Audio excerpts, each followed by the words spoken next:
서울시 분쟁조정위에 따르면 지난 2년간 상가 건물 주인과 세입자 간의 가장 큰 갈등 원인은 권리금 문제였습니다. 최근 건물주의 갑질로부터 세입자의 생존권을 보호하자는 목소리가 커지면서 관련법 개정도 추진되고 있는데요. 오늘은 권리금 문제를 김남주 변호사와 함께 짚어보겠습니다. 어서 오십시오. 안녕하세요. 이 권리금 안에는요, 어떤 가치들이 담겨 있는 걸까요? 우선 그 시설 투자비, 시설비가 있고요. 그 다음에는 우리가 단골이라고 하잖아요. 단골에 대한 대가, 그리고 장소적 이점에 대한 대가. 네. 이것을 이제 양도하면서 받게 되는 겁니다. 그렇군요. 네. 근데 워낙 이런 것들이 무형의 자산들이잖아요. 네. 그렇다 보니까 매매 가격이라든가 임대료와는 다르게 과연 어떤 산정 기준이 있을까 좀 애매한데 어떻게 책정되죠? 우리도 뭐 그 집을 사고 팔 때도 딱 정해져 있는 기준이 아니고 호가라는 게 있고 사고 싶은 사람도 또 원하는 가격대가 있으니까 네. 그게 이제 시장 원리에 따라서 맞아지는 건데 그것을 이제 객관적으로 판단하는 또 기준도 또 있습니다. 네. 법에 따르면은 국토부 장관이 그 방법을 고시하도록 되어 있어서 시설비 같은 경우에는 잔존하는 그 시설 가치를 산정하고 그리고 영업상 이익과 그리고 장소적 이점 같은 경우에는 과거 영업 이익을 가지고 5년치의 한 20% 정도를 영업 가치로 해서 산정합니다. 두 개를 더해가지고 네. 권리금을 평가하게 되어 있습니다. 그렇군요. 근데 원래 이 권리금이라는 게 법적으로 보호를 받지 못했잖아요. 네. 다른 임차인이 들어오지 않아서 권리금을 아예 포기해야 하는 그런 세입자들도 있었는데 2015년입니다. 법의 테두리 안으로 들어왔어요. 네. 어떻게 바뀌었죠? 권리금을 건물주가 내줘라 이렇게 바뀐 건 아니고요. 네. 기존에 우리가 권리금을 수수하는 관행이 있었고 건물주는 그것을 방해하지 않는 그런 그 사회적 미덕이 있었는데 네. 그것을 건물주가 일부러 깨거나 권리금을 약탈하는 사례가 발생하다 보니까 이런 관행을 법 차원으로 보호를 하자. 네. 다만 아까 말씀드린 것처럼 권리금을 내주라는 게 아니고 다만 권리금을 수수하는 거를 방해하진 마라. 그 대신 정당한 사유가 있으면 그것을 수수하지 못하도록 할 수는 있다. 이런 식으로 내용을 개정한 것입니다. 그러니까 손해배상을 해야 될 경우에는 또 어디까지 물어줘야 되나요? 손해배상은 아까 말씀드렸듯이 그 감정평가 기준에 따라 가지고 감정평가한 금액 그리고 원래 세입자끼리 주고받기로 했던 그 권리금 금액 그 중에서 낮은 금액을 손해배상으로 받게 됩니다. 그렇군요.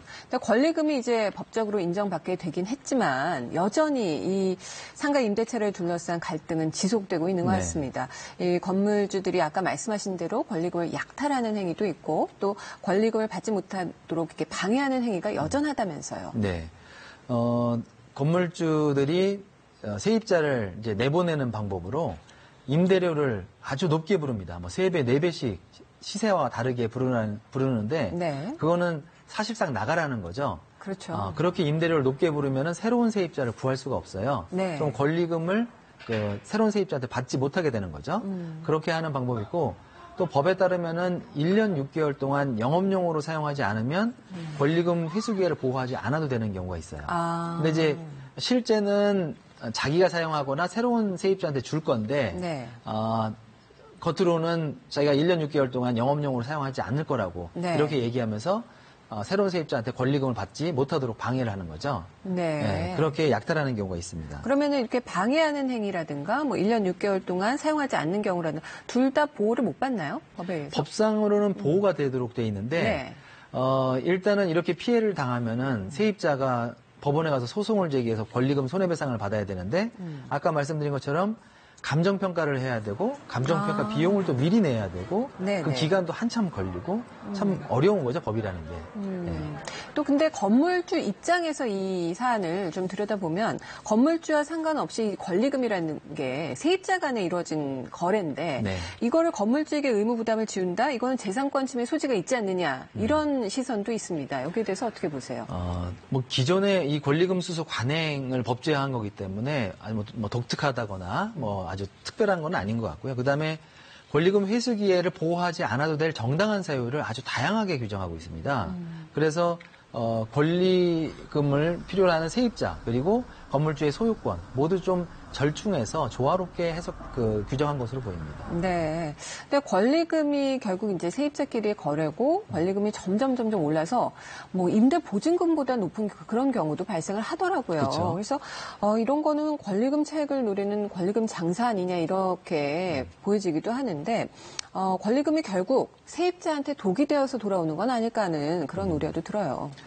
뭐 권리금 장사가 없다고 할 수는 없겠지만 아주 예외적인 사유라서 그것을 뭐 일반화해서 얘기하기는 좀 어려울 것 같고요. 네. 다만 이제 권리금이라는 거는 초기 진입할 때 투자비가 많이 들어가게 되기 때문에 뭐 사회 초년생이라든지 어떤 새로운 장사를 하고 싶은 사람들의 진입 장벽이 되는 그런 부작용은 분명히 있습니다. 그래서 우리 사회가 이 부분을 좀 심도 있게 장기적으로 좀 고민해 봐야 될 그런 문제 같습니다. 네. 이 상가 임대차 보호법 개정과 관련해서 국회에서 계속 법안이 나오고 있는데요. 네. 권리금 문제 어떻게 개선이 돼야 된다고 보시나요?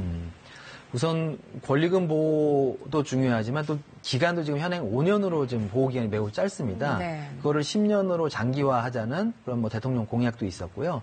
그래서 우선 기간을 좀 장기화해야 초기 투자비를 좀 회수할 수 있는 그런 가능성이 높을 것 같고, 두 번째로는 권리금 보호 대상에서 전통시장 같은 게 빠져 있어요. 네. 그래서 보호 대상에 전통시장을 좀 포함해야 될 필요가 있고, 아까 말씀드린 것처럼 뭐 1년 6개월 영리 목적으로 아닌 경우에 권리금 약탈로 악용이 되고 있는데 그 규정이 비영리가 과연 뭐냐.